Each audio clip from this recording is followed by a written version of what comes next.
India का IT sector अब एक मेजर ट्रांसफॉर्मेशन से गुजर रहा है जो पार्ट है आर्टिफिशियल इंटेलिजेंस यानी एआई के द्वारा। लगभग 30 साल तक पुराना बिजनेस मॉडल जो हेडकाउंट बेस्ड बिलिंग और प्रिडिक्टेबल रेवेन्यू स्ट्रीम्स पर बना था वो काफी अच्छा काम करता था। टॉप टियर कंपनीज के सीईओज जैसे एचसीएल टेक और इन्फोसिस ने भी इस बात को कहा है, लेकिन अब वैसे नहीं रहा। आजकल क्लाइंट्स को स्मार्टर, फास्टर और आउटकम ड्रिवन सॉल्यूशंस की जरूरत है। एआई रूटीन टास्क को ऑटोमेट कर रहा है, कॉस्ट को कम कर रहा है और आईटी सर्विस प्रोवाइडर्स को ज्यादा वैल्यू कम दाम पर देने के लिए फोर्स कर रहा है। इस वजह से इंडस्ट्री की प्राइसिंग डायनामिक्स, हायरिंग पैटर्न्स और ग्रोथ स्ट्रैटेजीज सब रीडिफाइन हो रही है। हाय मारुनिमा और आप देख रहे हैं share market bye grow.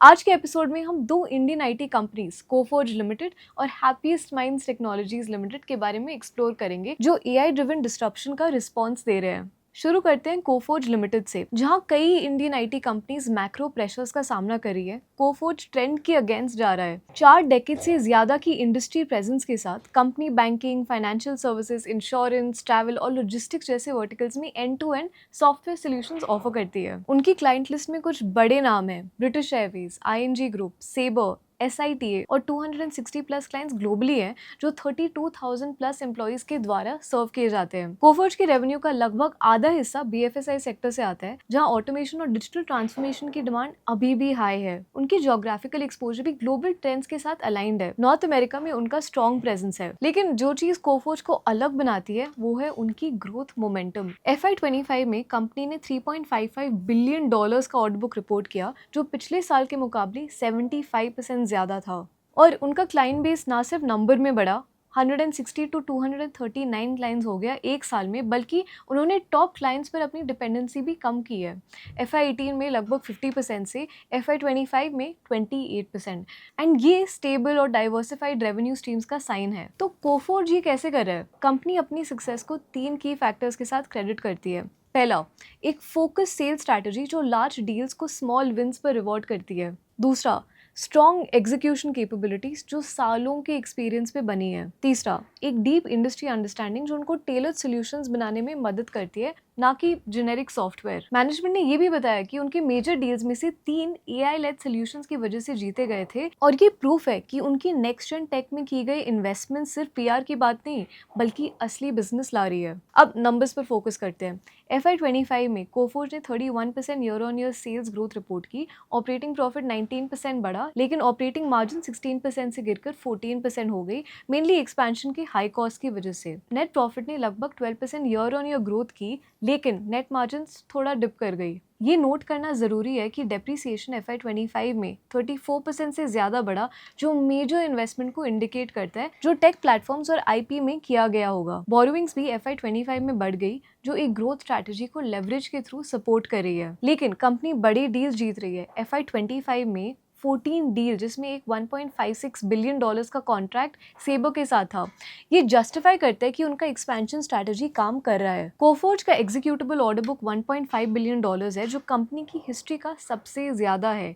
Executable order book वो टोटल वैल्यू है जो ऑर्डर्स लॉक्ड इन और अगले 12 महीने में एग्जीक्यूट होने वाले हैं। तो हाँ, कोफोर्ज एग्रेसिवली एक्सपैंड कर रहा है और इसके अपने रिस्क भी हैं। जहाँ ये नियर टर्म में ऑपरेटिंग प्रॉफिट्स पर प्रेशर डाल सकता है, company strong cash flows generate कर रही है। अब चलते हैं हैप्पीएस्ट माइंड्स टेक्नोलॉजीज पर, जो एक स्मॉल कैप IT कंपनी है जिन्होंने एक बिल्कुल अलग पाथ लिया है। ये वो कंपनी है जिसकी स्टॉक 2020 में लिस्टिंग के बाद एक साल में 300% से ज्यादा रैली की थी, लेकिन अब 3 साल से कोई रिटर्न्स नहीं दिए हैं। लेकिन ये नहीं है कि बिजनेस ग्रो नहीं कर रहा।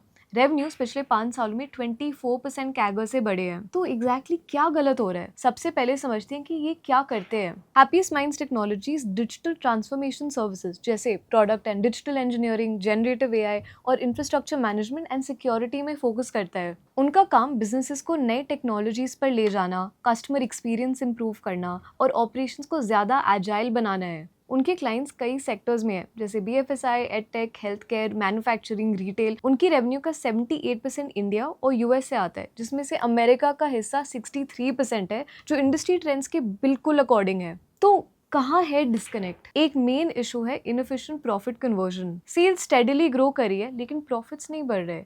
पिछले 3 सालों में प्रॉफिट ग्रोथ सिर्फ 1% कैगर है। दूसरा मेन इशू है कि कंपनी अपनी ऑर्गेनिक ग्रोथ पर काफी रिलाई करती है, साथ ही एक्विजिशंस का यूज करके नए टेक एरियाज और मार्केट्स में एक्सपैंड करती है। ये कैपेबिलिटी गैप्स को फिल करता है, लेकिन ब्रोकरेजेस इंप्रेस नहीं है। ICICI सिक्योरिटीज फॉर एग्जांपल ने स्टॉक को सेल रेटिंग दी है, जिसमें कहा गया कि ऑर्गेनिक ग्रोथ मिड कैप और स्मॉल कैप पीयर्स के कंपैरिजन में कम है एंड एडटेक सेक्टर में सॉफ्टनेस भी है, जो हैप्पीएस्ट माइंड्स का की रेवेन्यू ड्राइवर है। एक और कंसर्न ये भी है कि कंपनी ने FY25 में कोई नया $1 मिलियन क्लाइंट ऐड नहीं किया। ये चिंता का विषय है, क्योंकि बड़े क्लाइंट्स यूजुअली अच्छा मार्जिन दे सकते हैं, जबकि एवरेज रेवेन्यू पर कस्टमर 15% से ज्यादा बढ़ा है। इसके अलावा सेल्स FY25 में 27% ईयर ऑन ईयर बढ़ी, लेकिन ऑपरेटिंग प्रॉफिट सिर्फ 5.4% बढ़ा और ऑपरेटिंग मार्जिन 21% से गिरकर 17% हो गई। Net profit 25% year on year गिर गया, जो मेनली राइजिंग इंटरेस्ट कॉस्ट और हायर डेप्रिसिएशन की वजह से है। इस मार्जिन ड्रॉप का की रीजन ये है कि एक मेजर US क्लाइंट जो US गवर्नमेंट से कनेक्टेड है, उनसे पेमेंट डिले हो गया था। कंपनी को बैड डेट्स के लिए पैसा रखना पड़ा, जो डायरेक्टली प्रॉफिट्स को अफेक्ट कर रहा है। साथ ही हैप्पीएस्ट माइंड्स जेनरेटिव AI में काफी इन्वेस्ट कर रहे हैं और अपनी सेल्स टीम को एक्सपैंड कर रहा है, जो मार्जिन्स को और प्रेशर में डाल रहा है। रीसेंट एक्विजिशंस के अकाउंटिंग कॉस्ट भी बॉटम लाइन पे वेट डाल रहे हैं। In fact net profit margin steadily गिर रहे हैं 2021 से, एंड तब वो 20% से ज्यादा थे। अब FY25 में 9% से भी नीचे चले गए हैं। ये इन्वेस्टर्स के लिए सस्टेनेबल प्रॉफिटेबिलिटी का क्लियर रेड फ्लैग है। लेकिन कंपनी का अपना विजन है। वो अगले 2 से 3 सालों में steady double digit organic growth की टारगेट कर रहे हैं, जो रीसेंट एक्विजिशंस और फोकस्ड पुश इन AI के थ्रू सपोर्ट किया जा रहा है। वो BFSI और हेल्थ केयर सेक्टर्स में नए सोल्यूशंस लॉन्च करने का प्लान कर रहे हैं FY27 तक, और FY31 तक $1 बिलियन का रेवेन्यू टारगेट कर रहे हैं। लेकिन मैनेजमेंट का कहना है कि टाइमलाइन मार्केट डायनामिक्स के हिसाब से शिफ्ट हो सकते हैं। बड़ी टेकअवेज इन्वेस्टर्स के लिए क्या है? AI इंडियन IT सेक्टर को रैपिडली इवॉल्व करने पर मजबूर कर रहा है।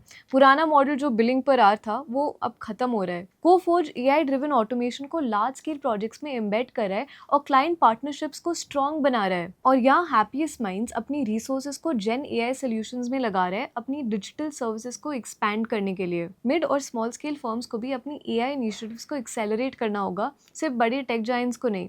इन्वेस्टर्स के लिए ये जरूरी है कि वो उन कंपनीज को देखें जो AI ड्रिवन कैपेबिलिटीज बनाने, कॉस्ट मैनेज करने और ग्रोथ को सस्टेनेबल प्रॉफिट्स में कन्वर्ट करने पे फोकस कर रही है। वो कंपनी जो AI का यूज अपनी सर्विसेज को डिफरेंशिएट करने के लिए कर रही है, वो नेक्स्ट चैप्टर में लीड करेंगे। क्या आपके पोर्टफोलियो में कोई भी ये स्टॉक्स हैं? आपके क्या थॉट्स हैं? ऐसे और इनसाइट्स के लिए शेयर मार्केट बाय ग्रो को सब्सक्राइब करिए। This is Arunima Rao signing off from the grow HQ। मिलते हैं अगली बार।